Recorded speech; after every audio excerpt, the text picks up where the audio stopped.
جس کو علم ہو جائے کہ اللہ بڑے غور سے سنتا ہے تو پھر وہ اپنی کہانی کسی اور کو نہیں سناتا۔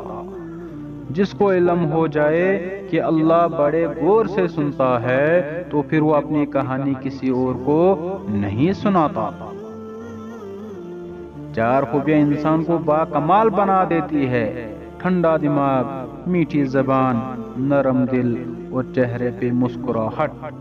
چار خوبیاں انسان کو باکمال بنا دیتی ہے: ٹھنڈا دماغ، میٹھی زبان، نرم دل اور چہرے پہ مسکراہٹ۔ فضول گفتگو سے دو قسم کے لوگ ہی بچ سکتے ہیں۔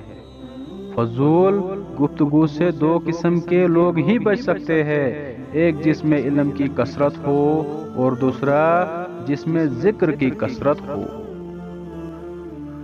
پتہ ہے اللہ کو منانا بہت آسان ہے: ایک سجدہ اور چند آنسو اور بس وہ دو جہانوں کا بادشاہ راضی ہو جاتا ہے۔ پتہ ہے اللہ کو منانا بہت آسان ہے: ایک سجدہ، چند آنسو اور بس وہ دو جہانوں کا بادشاہ راضی ہو جاتا ہے۔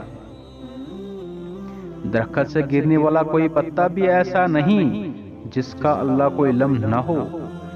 درخت سے گرنے والا کوئی پتا بھی ایسا نہیں جس کا اللہ کو ذکر نہ ہو۔ اگر رزق عقل و دانشوری سے ملتا تو جانور اور بے وقوف بھوکے مر جاتے۔ اگر رزق عقل و دانشوری سے ملتا تو جانور اور بے وقوف بھوکے مر جاتے۔ اس دن تمہاری سب پریشانیاں ختم ہو جائیں گی، جس دن تمہیں یہ یقین ہو جائے گا کہ ہر کام اللہ پاک کی مرضی سے ہوتا ہے۔ اس دن تمہاری سب پریشانیاں ختم ہو جائیں گی، جس دن تمہیں یہ یقین ہو جائے گا کہ ہر کام اللہ پاک کی مرضی سے ہوتا ہے۔ غریبوں کی ہائے اور فارغ لوگوں کی رائے کبھی نہیں لینی چاہیے۔